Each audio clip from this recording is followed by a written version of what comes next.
Welcome to the Dental School Guide podcast, your ultimate destination for all things dentistry. I'm Dr. Tanner Townsend, your guide through the complex world of dental education. Join us as we uncover the secrets of acing dental school admissions, navigating residency programs, and exploring career opportunities. Please share and enjoy. Real quick, just wanted to make all you pre-dental students out there aware of a resource.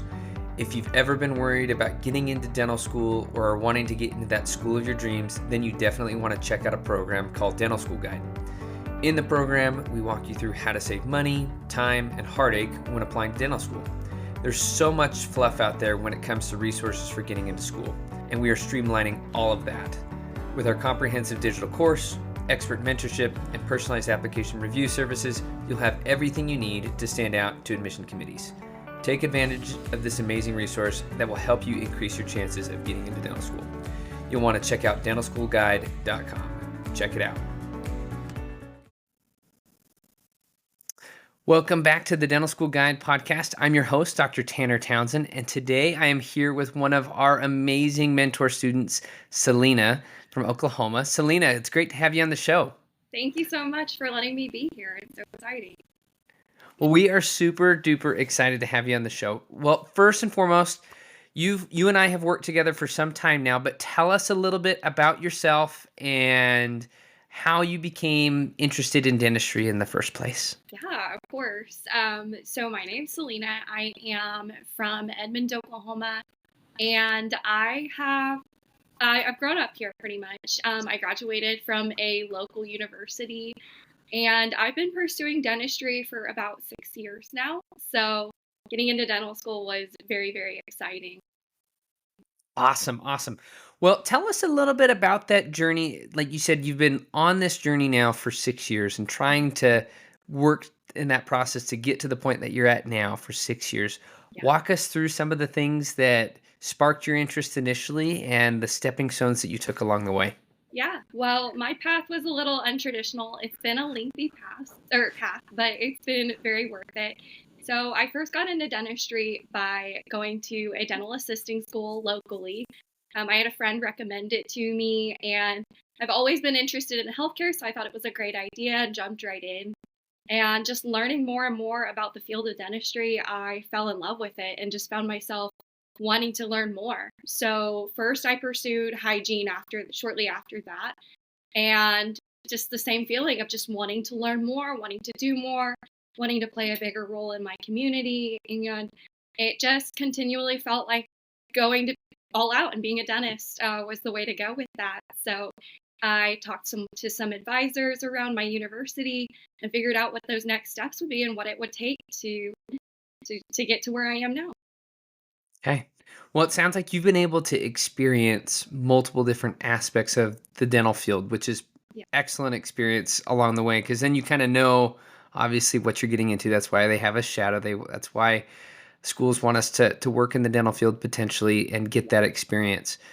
Tell us a little bit. So during that process, we all encounter hiccups or challenges. What were some of the hiccups and challenges that you felt like during that 6-year process kind of came up for you that were tricky spots along your path? Yeah, well, reflecting on it now, I'd say probably my biggest challenge was my self-doubt throughout that process. I mean, it's been such a lengthy journey because I would go through these bouts of self-doubt. I'd be like, can I even do this? This is so much school. I felt intimidated at times by the process of jumping through all the hoops, doing your shadowing, volunteering, DAT, keeping your GPA up. So it can be really daunting at times. And sometimes I questioned if it was worth it. But at the end of the day, I constantly came back to it and thinking, you know what, you can do this. This is what you want to do. And it's going to be so worth it in the long run. So just reminding myself of that and coming back to believing in myself was the biggest thing I could have done to get through that process. So you kind of maybe hit on it a little bit there just at the end of coming back to believe in yourself. But was there anything specifically that you did during those moments of self-doubt that you felt like really helped you kind of get out of that negative cycle? What were some of the things that you did that might help future students down the road if they're struggling with that? Because it's a common issue.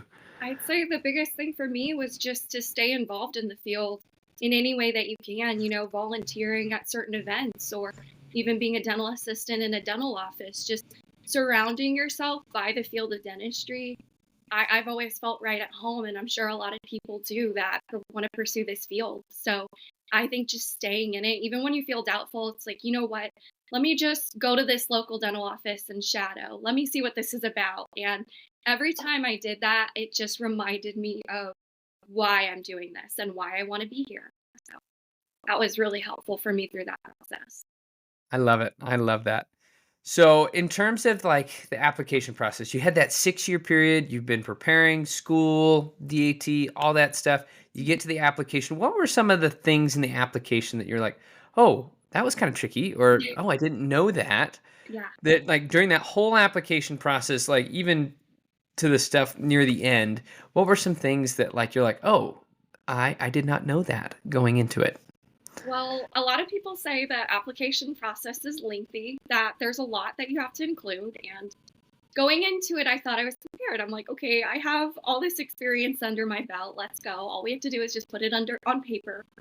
I did not realize how much you have to write, how many essays there are. And you get done with those primary applications and telling your story on paper, trying to stand out, and then they're going to send you more. They send you more supplemental applications, and it's more writing about yourself. And for someone like me that has a hard time talking about myself and showcasing those things on paper where people can see it and try to see my personality, I think that was my biggest challenge, was how can I stand out when they're reading so many applications about so many people?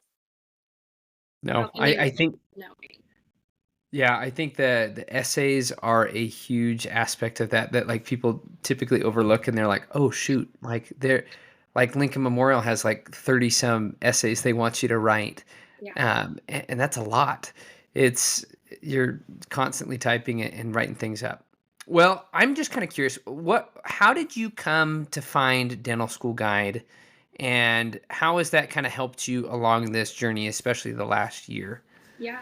Well, I actually found Dental School Guide on Facebook. So it was right after my fourth attempt on the DAT, which sounds crazy to say now, but technically it's my third. I had a hiccup where a fire alarm went off during one of my attempts, so that just got completely voided. So I have taken the DAT 4 times, but it shows up on paper as three. But I was taking my final attempt, feeling all this pressure to do really well on it, and trying to get over that anxiety of having had a fire alarm going on during my exam.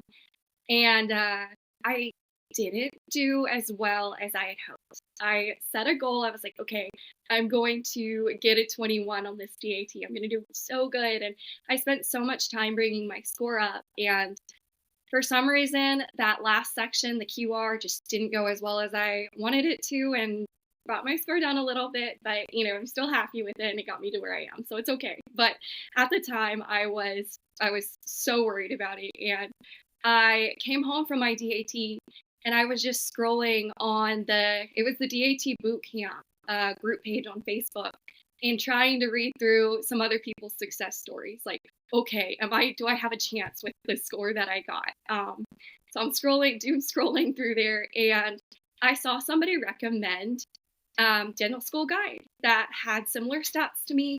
And she was like, I got in, this is how I did it, and, messaged me for details.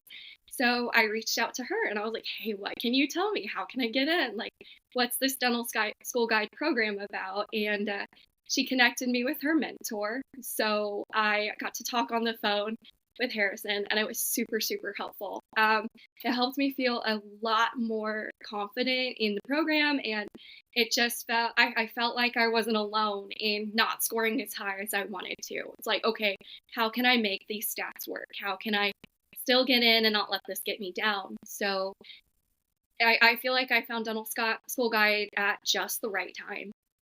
And yeah, so getting to find out more on the website and find out how the process worked, it just felt like the perfect fit for me at the perfect time. That's awesome. And so you did the mentorship with us, which was awesome because we were able to meet frequently, decide what schools would be best for you in your case scenario with your your stats and your experiences, and then we were able to kind of walk through each step of the application process, from personal statement to essays to extra video assessments from schools to interviews and so on. What part of that journey did you find the most helpful for you, that kind of gave you the most insight? Oh man, so much of it has been so helpful for me. But I think out of all of the aspects of the application process and the interview process, my biggest thing was figuring out how to write my personal statement in a way that, again, showcased my personality on paper, a way that stood out to the people reading it. And I didn't know where to begin.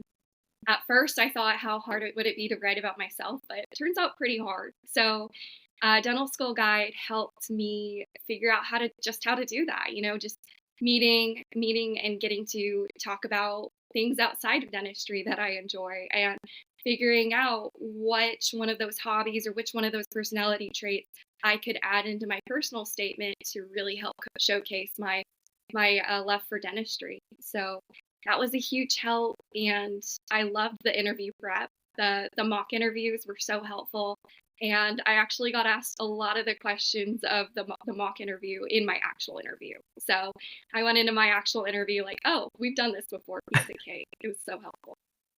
Good. I think the especially like that comfort and the familiarity of going into that interview, the actual interview, and knowing, okay, we've already done this. Let's just go and rock it at this point, is super helpful. So that's good to hear that you had that good experience with that. Um, well, tell us a little bit about the process that you've experienced, Salina, from like that waiting period after your interview to getting accepted, and what it was like. Tell us about where you're going to be going this next year, and kind of your acceptance day experience of what that was like for you. So my interview, I interviewed at OU, so that's my closest college. It is in state, so that was my number one school I wanted to get into, and I was lucky enough to. I got to interview October 18th. So their announcement day, they're pretty good about announcing it the day that as soon as possible. So December 13th was National Announcement Day, and they're really good at calling you at 9 a.m. if you got in. So I knew, okay, I'm going to have to wait about 2 months before they contact me. And that entire experience was a very long 2 months. I felt really good about my interview on the day of. Something just came over me where I was like, I'm going to put my best foot forward, and I'm going to show them how happy I am to be here and that I belong here. So I felt like my interview was very conversational. I just felt like it just kind of clicked, and I felt at home, and I wanted them to see that. So I felt really good about it. But that 2 months, it gets to you. So in that 2 months, I started questioning, how well I did. I started thinking about what could have gone wrong in that interview that they could have seen. But yeah, we got through it. I tried to distract myself and stay busy with hobbies, stay busy with volunteering. I kept shadowing during that time, and that just helped the time go by way faster. So I did that just in case I didn't get in. I'd still have that experience under my belt. But it ended up working out. 9 a.m. the day of, on December 13th, they gave me that call. They told me I got in, and I was literally jumping for joy during that phone call. So it was very, very exciting. And it's a day you're never going to forget, and I hope you never forget it, because it's a day that changes the trajectory of your life forever. And so I am so stinking proud of you, Salina, for all the work that you've put in. You've done an excellent job of doing all the little steps along the way to help make you successful and put you in a position to get into dental school. And you've just done an amazing job. So I'm super proud of you and everything that you've done to become a great future dentist. So I'm excited to see the things that you do in the dental field, and at OU in particular. Thank you so much. And it feels so good to be here talking about it now, and hopefully helping some other students that were in my shoes whenever I was there. I know Yeah. it's fun. Well, with that, do you have any final words of wisdom for future students that you feel like would be valuable or you found valuable as you were going through this process that you want to share with others? Oh yeah, absolutely. I'm going to be cliche here and say that I was always told during the process not to stress, not to worry. And, I think I told you that a time or two myself. You can't just sit here and be like, oh, okay, yeah, let me just not worry about this thing that's going to change my entire life. So much easier said than done. But it's so true. Coming out to this other side, I'm like, wow, they were really right. Like, be yourself in your interview, be yourself in your application, really let your personality shine through all of it, and really try not to worry. I remember driving to my interview on the day of, and I was so nervous. I was like, why am I even going? I'm not even going to make it. Like, just all this anxiety. And something just came over me in my interview day where I was like, you know what? I'm here and I've worked so hard to be here. Let me show them who I am. And yeah, just be yourself. Just don't worry and let everything come naturally. It sounds so cliche, but looking back at it, that was probably my biggest help through that process. And just all the self-doubt that I've struggled with for the past 6 years just came off, lifted off my shoulders whenever I got that phone call. It's really cool to hear you describe it that way. So I think that's wonderful. Students need to remember to not stress so much along the path, and Oh I yeah. think if they do that, they'll come out on the other end and look back and realize it wasn't as bad and it wasn't as hard as we thought it would be. Yeah. So, Yeah, I well, remember laughing with my aunt the day of calling her, and she's been with me through this whole process. She's heard everything that I've been through. I've cried to her and been like, I'm not gonna make it. So getting to call her that day and telling her I got in, and I joked and I was like, it wasn't even that hard. So yeah, it's just all that stress just lifts off your shoulders, and you get to a point where you can take a breath and realize you did it. well, we are so proud of you once again, and thank you for joining us on the podcast today. We've really had a good time just chit chatting with you and getting to hear your side of the story and to hear your successes again. So that is it for today's episode of the Dental School Guide podcast. Thank you for joining us, and we will catch you next time. Sounds good. Thank you for having me. That's all for today's episode of the Dental School Guide podcast. We hope you've gained valuable insights and inspiration to fuel your journey into dentistry. Don't forget to subscribe to our podcast for more expert advice, inside tips, and engaging discussions. If you enjoyed today's episode, please leave us a review. It would mean the world to us. Until next time, keep smiling, keep striving, and remember, your dental dreams are closer than you think. Thanks for tuning in to the Dental School Guide podcast.